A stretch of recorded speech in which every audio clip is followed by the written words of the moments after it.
وتيسير وتغلق بها عني باب الشر والتعسير وتكون لي بها وليا ونصيرا يا نعم المولى ويا نعم النصير وعطف قلوب العالمين بأصلهم علي وألبسني قبولا بشرفها.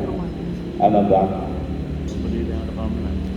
Para jemaah Majelis Ta'lim Masjid Ar-Raudhah, alhamdulillah pada malam ini kita masih bisa melaksanakan rutinitas di dalam menjalankan istiqomah ibadah haji yang diperintahkan oleh Nabi, utlubul ilma minal mahdi ilal lahdi. Kewajiban mencari ilmu untuk bekal kita di dalam beribadah, agar ibadah kita sesuai dengan ilmunya, agar ibadah kita tidak mengarang-arang sendiri, agar ibadah kita tidak menggunakan logika, tetapi ibadah yang kita lakukan, baik ibadah sholat ataupun ibadah-ibadah lainnya, itu benar-benar berlandaskan syariah yang dibawa oleh Nabi Muhammad SAW, yang syariat atau ajaran Nabi itu didokumentasikan oleh para ulama di dalam kitab-kitab yang biasa kita sebut dengan kitab kuning atau dengan kitab salaf.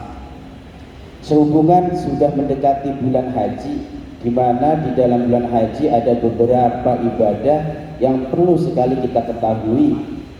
Ada kurban, ada jenis-jenis hewan yang perlu kita ketahui untuk dijadikan kurban, dan juga ibadah haji dan lain sebagainya.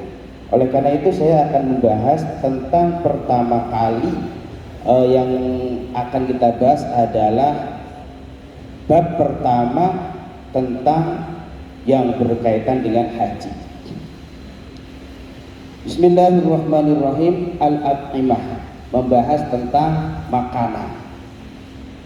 Qala ta'ala, Allah berfirman, ya ayyuhan nasu kulu mimma fil ardi halalan thayyiba.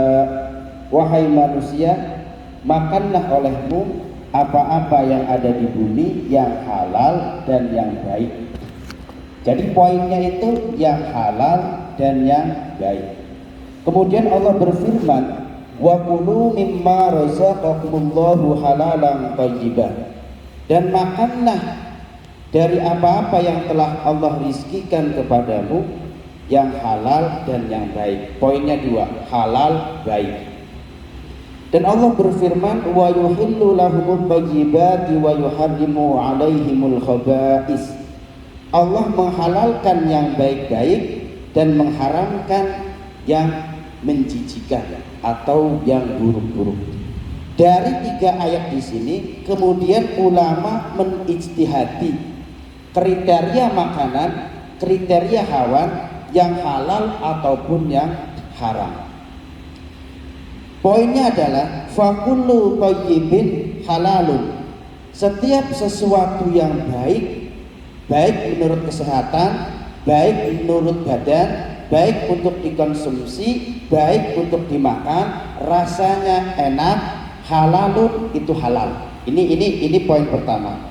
Wa kullu khabisin haramun. Setiap sesuatu yang menjijikan, haramun, itu haram. Fa najsu yahrumu akluhu. Sesuatu yang najis haram untuk dimakan. Pokoknya apapun yang najis haram untuk dimakan.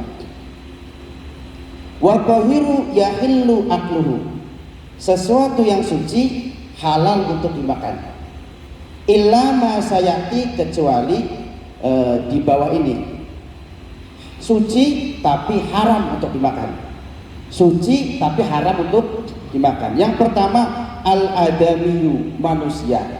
Manusia itu suci tapi haram untuk dimakan. Kalau dimakan jadi umatnya Sumanto berarti. Yang kedua, kullu sabu'in dinabin, hewan buas yang mempunyai taring. Yang taring ini, taring itu gigi. Yang gigi taring ini digunakan untuk memangsa. Digunakan untuk memangsa. Illa dobu'a, kecuali dobu itu anjing hutan. Anjing hutan itu halal. Lihat aja di Google anjing hutan keluar. Itu kalau nggak salah ada di Eropa Pak ya, anjing hutan itu ya, atau di Afrika. Wasaklab dan saklab. Saklab itu Jenis hewan apa ya? Lihat aja di Google Pak, saklab pakai tulisan Arab keluar gambarnya.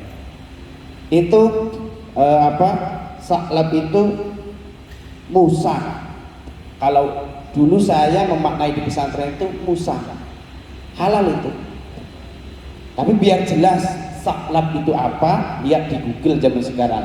Kalau dulu zaman Syekh Nawawi itu nerangin apa, misalkan belut itu apa, orang Arab itu nanya ke Syekh Nawawi Banten, belut itu apa? Syekh Nawawi kan punya keramat, tinggal masukin tangannya ke tanah, ini yang namanya belut nih. Kalau zaman sekarang kan kiainya nggak punya keramat, punyanya kuota. Jadi kalau pengen tahu saklab apa, ketik aja pakai bahasa Arab lam ain bi, itu akan keluar gambarnya. Jadi orang sekarang itu lebih keramat dari orang dulu kayaknya dengan model kuota aja. Sanawi itu ketika ditanya, Syekh saklab itu apa? Diterangin susah, karena kalau nanya tentang bentuk hewan kan harus kelihatan gambarnya. Sanawi gampang, nih saklab nih. Itu di tangannya kelihatan itu gambar saklab itu.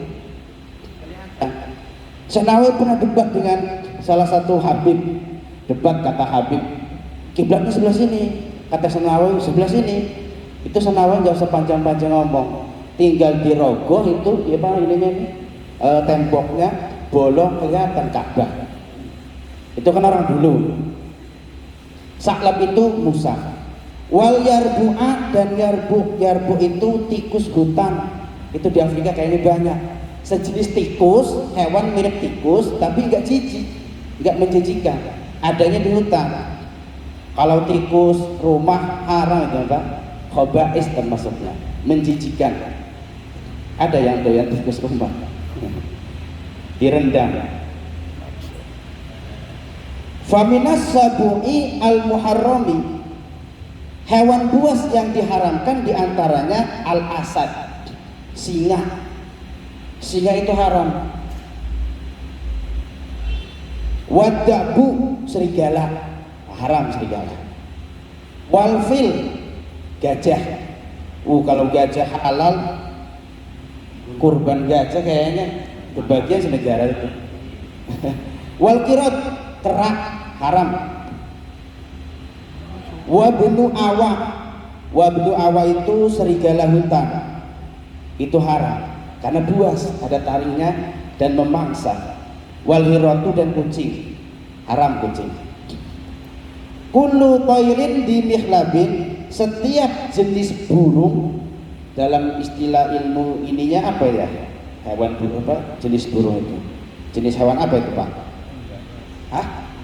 Unggas ya, ya jenis unggas yang diharamkan ini di mihlabin, yang mempunyai cakar, di mana cakarnya ini untuk memangsa, untuk gulat, untuk bertarung, untuk mencari makan, untuk memangsa lah ini si apa namanya cakar ini. Au akilil jaifi, atau jenis burung, jenis unggas pemakan binatang, pemakai bebatang, apa bebatang, bangkai. Nah ini jenis unggas atau jenis burung yang mempunyai cakar untuk memangsa dan juga pemakan bangkai, ini diharamkan. Seperti apa? Di sini diterangkan fakal awali, jenis burung yang pertama yaitu jenis burung yang mempunyai cakar untuk memangsa, yaitu kasokri. Sokper itu raja wali. Raja wali itu haram, raja wali itu sebab bercakar untuk memangsa. Lang juga ada nih. Wal uqobi, lang haram. Lagian raja wali nggak ada zaman sekarang Pak ya? Nggak ada. Adanya sekarang mah print. Wa minasani, yang kedua yang diharamkan itu pemakan jenis unggas, pemakan bangkai. An-nasru, jenis elang, burung sejenis elang. Susah emang jelasinnya Pak. Kalau di Google ada nasru, keluar itu. Awas salah nulis, nasru yang keluar Haji Nasr. Nasr sejenis elang.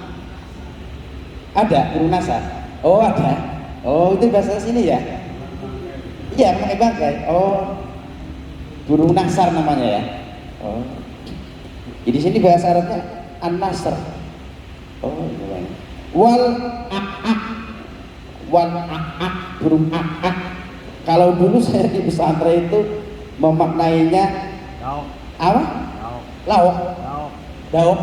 Oh, pemakai bangkai itu. Oh ya. Haram itu ya. Ak. Wal gurabu gagak. Haram burung gagak. Burung gagak itu burung hantu ya? Hah? Bukan. Yang biasa ada orang meninggal ada apa itu? Iya gagak itu ya. Oh buak ya. Yang keempat kullu hayawanin. Jadi sebelum memasuki bab kurban kita bahas tentang hewan-hewan yang halal dan yang haram. Kullu hayawanin mustahbasin. Setiap hewan yang dianggap kotor, menjijikan menurut tabiat manusia itu haram. Seperti kalhunfusa, kumbang tanah. Tahu kumbang tanah? Kata orang Jawa mah sesungkur. Ya Pak, sesungkur itu yang warna hitam, kumbang kebo yang di tanah itu. Sesungkur ya, sesungkur. Atau kecoa haram. Ada yang dengan kecoa. Wal hirbah, bunglon haram. Bunglon itu haram. Nah. Wal waza'i, cicak jelas, cicak haram. Wadudi, cacing haram. Bagaimana kalau buat obat? Cacing kan buat tipes ya. Cicak juga obat apa? Koreng, cacar. Padahal itu kan haram. Ada hadis itu, innallaha lam yaj'al syifa'akum fima harrama alaikum. Allah itu tidak membuat obat atau tidak mengharamkan obat dari sesuatu makanan yang diharamkan. Nah, hadis ini diijtihadi oleh ulama. Hadis ini mahmulun diarahkan kepada seseorang yang masih ada obat yang halal, dia menggunakan obat yang haram. Nah ini yang nggak boleh. Kecuali begini, misalkan ada orang punya penyakit tipes, sudah berobat nggak sembuh, pakai obat yang halal nggak sembuh, obat ini nggak sembuh, obat itu nggak sembuh, baru mentok-mentok obatnya makan cacing, itu boleh. Ini kalau orang mengkaji hadis tanpa menggunakan pendapat ulama, susah nanti Pak, susah. Kenapa? Li'annal ulama ya'rifuna ma'aniyal ahadis. Sebab yang memahami hadis itu ulama. Kita pangkatnya apa? Mau memahami hadis? Lah wong ngaji lahu sorof aja belum hatam, ngaji jurumiyah kitabnya aja nggak punya, buru-buru ngaji kitabnya nggak punya. Makanya mau memahami Quran dan hadis harus menggunakan qaul ulama. Kenapa? Ulama itu satu kitabnya banyak, dua benar-benar khatam mengkaji semua kitab sehingga paham betul isi tentang Quran dan hadis. Ini ngaji Quran aja tajwidnya belum beres, sok-sok mau menerjemahkan hadis, memahami hadis, menyampaikan hadis. Dibilang sesat mah nggak mau. Ini awas. Jadi sesuatu yang haram boleh dijadikan obat kalau sudah mentok. Yang halal tidak ada yang bisa menyembuhkan. Wa kalladzi ya'ishu fi barrin wa bahrin. Hewan yang hidup di dua alam, di darat hidup, di air hidup. Ini haram. Seperti kaduf da'i, kodok haram. Ustaz kalau kodok bangkong, tabengkong, tak haram pokoknya. Jenis kodok itu haram sebab bisa dua alam. Dulu ada ustadznya rada-rada lah ya. Ustadz, hukum makan kodok itu apa? haram. Kalau kodok bangkong ya. Oh, kodok bangkong itu kayaknya mah rada haram. Mau bilang halal takut, mau bilang haram juga nggak tahu, akhirnya rada haram ya. Kodok bangkongnya ini Ustaz, sudah tak masak, tak kasih bumbu, tak campurin pakai ayam, pakai bebek enak. Niatnya mau tak kirim ke Pak Ustaz. Oh, kalau begitu mah halal jelas itu Pak. Di kitab Jurumiyah ada keterangan lagi. Jurumiyah aja keterangan lagi. Aduh. Watim sahi, buaya haram. Wasulah fati, kura-kura haram. Kura-kura jadi pes haram. Wasarton, kepiting atau yuyu itu haram. Cuman baru-baru ini ulama kontemporer meneliti kepiting.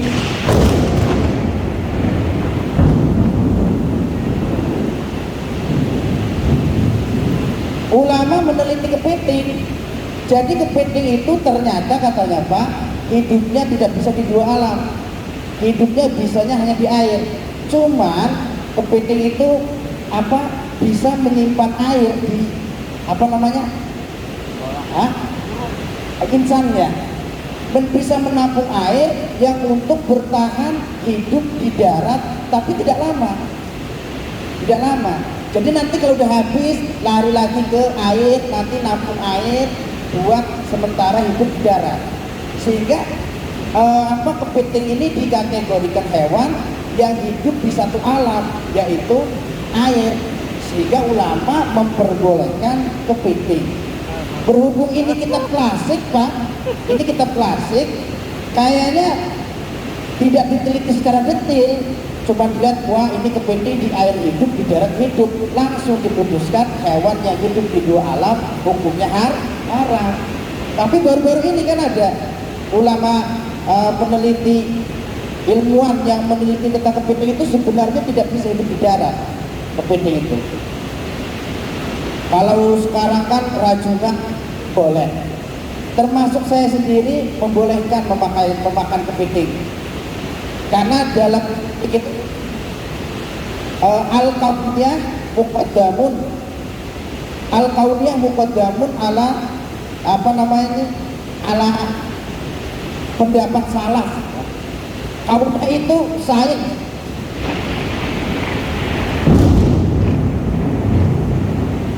Kauniyah itu sains, teknologi. Contoh di kitab tafsir itu ada Pak. Kitab tafsir itu mengatakan bumi itu datar.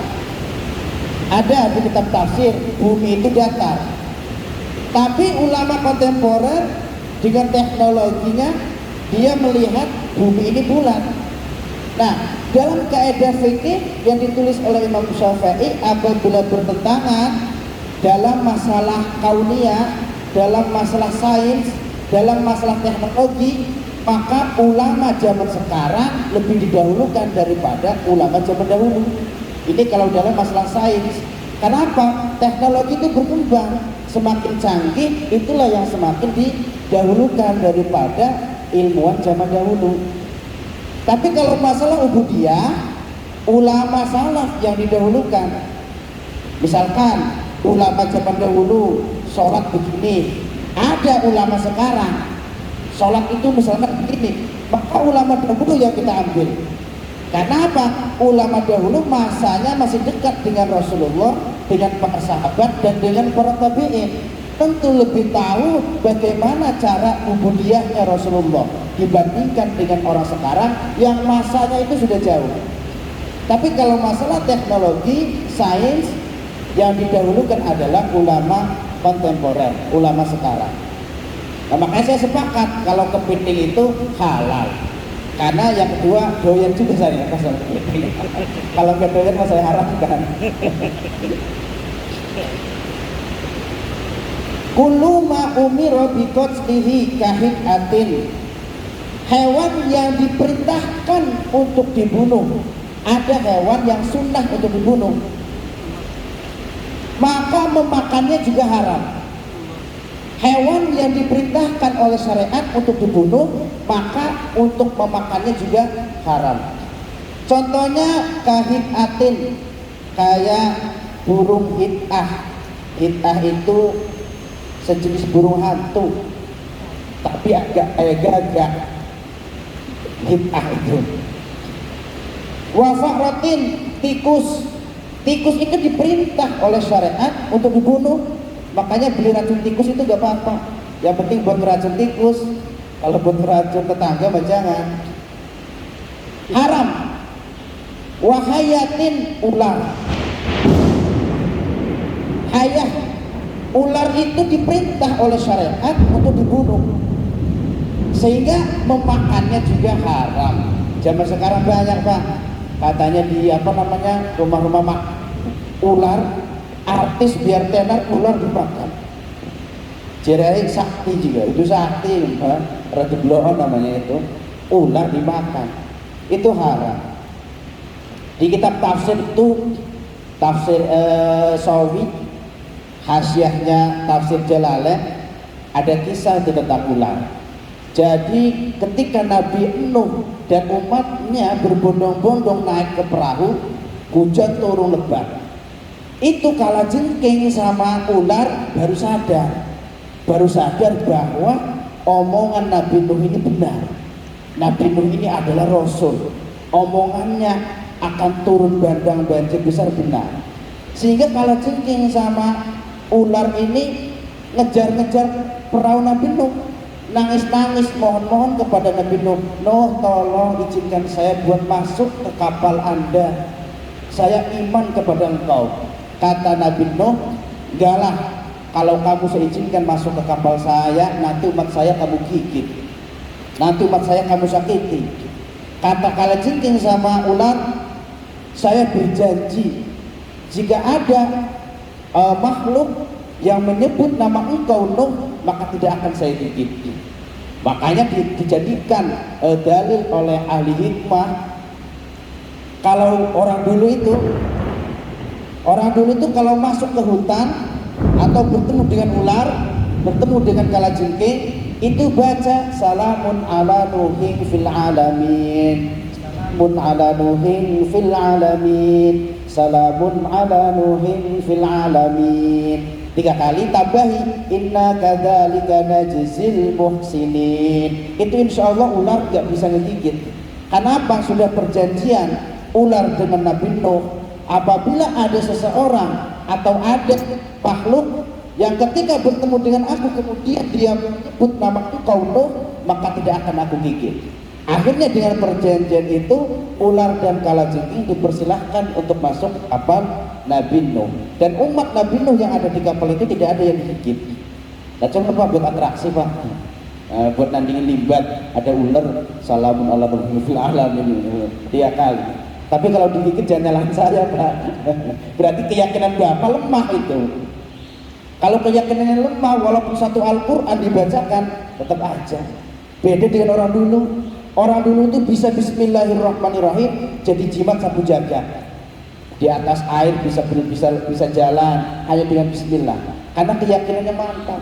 Orang sekarang hafal Quran di televisi banyak, tetapi asarnya itu tidak ada. Kenapa? Keimanannya lemah. Itu yang dikatakan oleh Nabi, hafal Quran cuma di lisan doang, tapi hatinya masih jauh daripada ajaran Al-Quran. Tapi ya coba aja, Pak, kalau lagi dalam keadaan terdesak bertemu dengan ular, baca salamun ala nuhin fil alamin 3 kali, ditambahi inna kadzalika najzil muhsinin. Tapi jangan buat atraksi. Mentang-mentang habis ngaji daftar di televisi. Atraksi nggak mempan ular gitu. Berarti cocok di rumah sakit ketentuan gitu. Itu haram dimakan karena apa? Ada perintah untuk membunuh. Kalau di kitab hadis apa itu? Ada di kitab hadis ciri-ciri ular. Kalau ular itu ular beneran, itu kalau diusir dia nggak lari. Misalkan ada ular masuk ke rumah, diusir dia nggak lari, sulit, itu berarti ular beneran. Tapi kalau ada ular nih masuk rumah, Kemudian melihat manusia langsung lari, itu jin katanya, jin yang menyamar jadi ular. Nah, kalau ada ular masuk rumah kemudian melihat manusia, jangan bunuh, karena itu jin. Khawatir jinnya balas dendam, kesambet, kesurupan, repot, gak ada obatnya Pak kesambet Pak. Di apotek gak ada pel kesambet, ada. Tapi kalau diusir dia tidak lari, malah melawan, beneran bunuh Pak. Nah, nggak usah sok wali, jangan dibunuh, ini makhluk Allah, kasih pesan untuk mengamuk. Sunnah itu daripada membahayakan. Wa akrobin kalajengking, itu sunnah dibunuh. Kalau kita bertemu dengan kalajengking, bunuh. Nah, khawatir kalau tidak dibunuh ada anak kecil lewat, anak kecil yang jangan sok tasawuf. Jangan dibunuh, ini makhluk Allah, kasihan, mending kita kasih makan. Ada kengking di mangan. Wa burghusin, burghus itu hewan yang di kepala itu apa namanya? Apa? Ya, kutu. Kata orang sini matume. Itu sunnah dibunuh Pak. Jangan ini itu rambutnya banyak kutunya. Biarin, ini makhluk Allah. Sesama-sama makhluk harus saling menyayangi. Landas beragat. Diambil, diobatin, dibunuh, sunnah. Itu Pak, jangan diingu. Nggak usah sok wali. Masuk rumah sakit berbahaya. Wa zunbur, zunbur itu tawon apa? Tawon liar. Itu sunnah dibunuh. Tawon yang membahayakan itu. Tawon das, tawon apa maningan, banyak lah. Wa bakin, bakin itu hewan yang biasa orang anak pondok mau di sini ini apa namanya ya? Pak, yang biasa di kasur itu? Tumbila. Tumbila. Kalau kata orang Cibubur mah tertinggi. Ya, Pak, tertinggi. Itu sunnah dibunuh. Ini mah ada tumbila diingun di kasur. Jadi apa? Sesama makhluk Allah. Itu namanya tasawuf tapi tidak paham fikih. Apa? Iya. Dibunuh, dicium. Enak jadi. Itu sunnah Pak, tumbila itu dibunuh. Kalau orang mah jangan dibunuh, ya haram. Wa komlin, komlin itu anakan kutu. Anakan kutu. Kalau orang bahasa orang Cibubur mah ada. Kalau bahasa Indonesia kan ya mau anakan, mau cucu, kutu semua. Ya halus kan. Apa akor? Akor. Akor itu punya apa namanya? Punya telur. Telurnya itu namanya lingse. Ya kan? Lingse. Kalau kata bahasa Indonesia mah ketombe. Itu sunnah Pak, sunnah dibunuh. Malah kata orang dulu mak kalau dapat apa namanya, dapat kutu, kalau nggak dibunuh itu nanti tambah banyak katanya. Mitosnya seperti itu. Padahal maksud orang dulu itu agar dibunuh tumbal itu, biar nggak berkembang biak. Lisa. Iya lisa. Sarua sudah agak banyak artinya. Lisanya. Kullu manuhiya an qatslihi, sesuatu yang dilarang untuk dibunuh. Hewan yang dilarang untuk dibunuh, maka haram juga untuk dimakan. Kalau tadi kan ada perintah syariat untuk membunuh, haram dimakan. Kalau ini sebaliknya, syariat melarang membunuh hewan itu dan juga mengharamkan untuk dimakan. Contohnya mana? Di sini disebutkan kal khotof, burung layang-layang. Kalau nggak salah layang-layang itu yang ekornya kayak gunting. Kalau kata orang Cibubur mah burung serguntingan, manuk serguntingan, Pak. Ya, karena konon ketika Nabi Muhammad ngumpet di gua dengan Abu Bakar ya, itu salah satu hewan yang menyelamatkan itu adalah ini burung khotof. itu berada di dalam gua dan di pintu gua, sehingga orang kafir Quraisy mengira nggak mungkin kalau Muhammad masuk ke sini. Kalau Muhammad masuk ke sini pasti burung-burung ini kaget pada terbang, tapi ini burung masih nyaman berada di situ. Sehingga apa? Kafir Quraisy tidak jadi masuk ke gua itu untuk membunuh Nabi Muhammad. Nah, atas dasar itulah dilarang membunuh hewan jenis ini. Pepinis. Apa? Pepinis. Pepinis. Namanya Pak Jia? Oh. Walet. Walet. Wal hudhud. Burung hudhud. Gak tahu siapa burung kayak gimana. Lihat aja di Google. Ketik pakai bahasa Arab. Hudhud. Nah, ini hudhud ini burung yang sama juga seperti khataf. Jadi kalau dengar orang dulu kan ceritanya cuma walet. Bukan.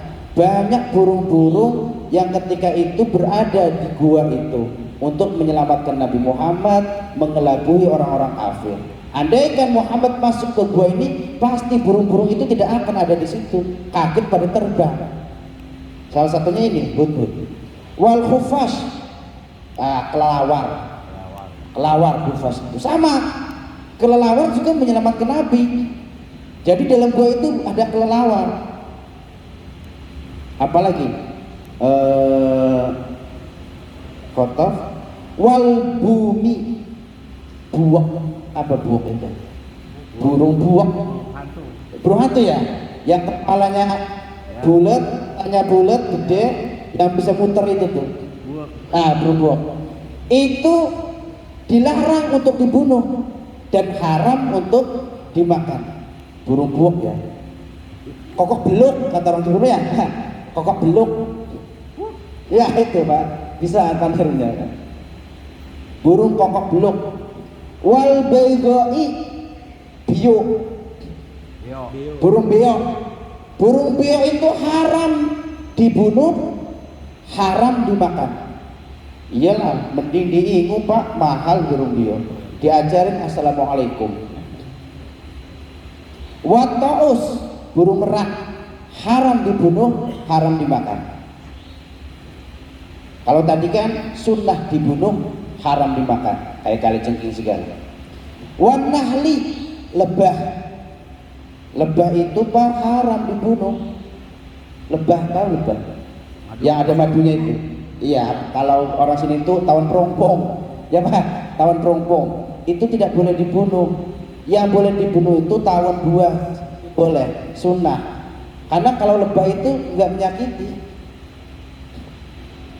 Malah bisa diambil madunya. Wan namli, semut, haram Pak membunuh semut dan juga haram dimakan. Bahkan dalam kitab Ta'lim Ta'lim, memakan semut itu bisa mewariskan jendel, bodoh, bisa mewariskan kebodohan makan semut. Oleh karena itu kalau mau makan gula, kalau mau bikin kopi, kalau ada semutnya jangan main udang aja Pak. Ini menggula semut itu main udang campur kopi. Itu mewariskan bodoh katanya. Haram memakan semut itu. Haram memakan, haram membunuh. Kullu ma tawallada min ma'kulin, hewan yang lahir dari hewan yang halal dimakan, wa ghairihi, dan yang tidak halal dimakan. Jadi begini, ada hewan halal dimakan, yang satunya tidak halal dimakan. Berhubungan lahir hewan, anaknya ini haram dimakan. Nah di sini dicontohkan kasim'in wa baglin. Sim, semua jenis semut. Rang-rang. Semut merah. Semut api. Ya kalau begini kita ngambil kaidah umum. Kalau semut itu jenis semut yang membahayakan, kita mengambil kaidah umum. Sesuatu yang membahayakan halal untuk dibunuh. Iya, kita ambil kaidah umum. Karena kita kan nggak tahu jenis semut itu kan banyak. Ada juga semut beracun. Kalau lihat di YouTube itu jenis semut beracun, biasanya adanya di hutan-hutan Afrika sana. Ngegigit itu bengkak, bahkan bisa membunuh. Nah berarti jenis hewan itu sunnah untuk dibunuh. Karena kalau nama-nama hewan yang disebutkan di sini itu hanya sebagian contoh. Kaidah umumnya yang membahayakan itu sunnah untuk dibunuh. Sunnah. Kalau mengganggunya itu benar-benar membahayakan.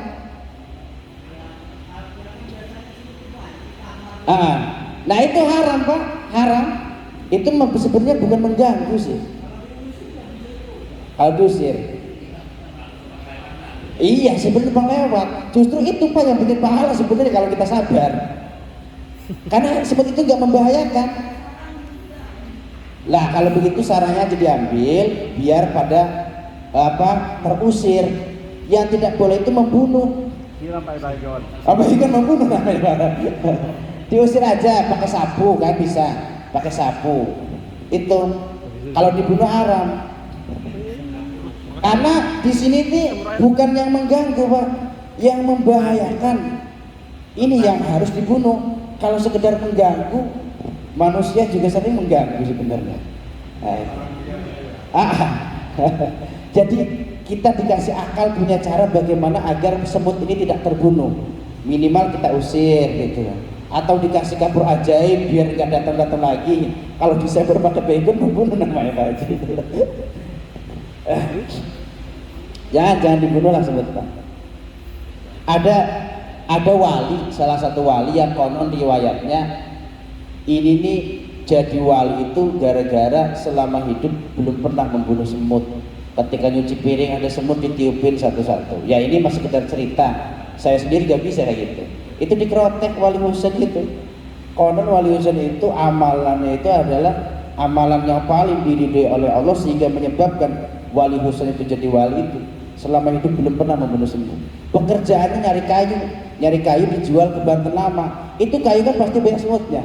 Itu nggak dijual kalau belum semutnya diangkutin satu-satu, ditiupi, digedrog-gedrogaken. Nanti udah bersih baru diangkut dijual ke Banten Lama. Nanti sisa hasil jual kayunya itu dibeli beras, bikin bubur, dibagikan ke anak-anak kecil. Itu pekerjaannya. Kalau kita kan semut cuma ngegigit sedikit, balasnya membunuh.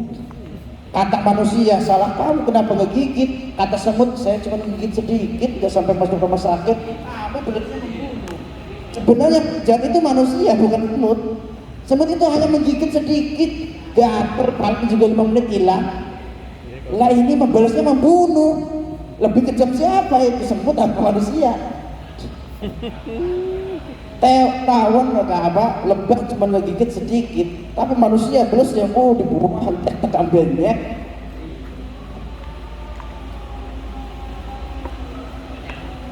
Nah nyamuk itu sunnah dibunuh. Lihat deh, sunnah dibunuh. Jangan ada nyamuk jengwi di dapur. Kasihan makhluk Allah. Itu namanya dia tidak paham fikih. Nyamuk itu membahayakan Pak. Malaria apalagi. Sunnah nyamuk itu dibunuh. Apalagi terus tadi ya hewan yang lahir daripada contoh di sini sim'in wa baglin. Udah beres. Jadi materinya nanti dilanjut lagi Pak ya.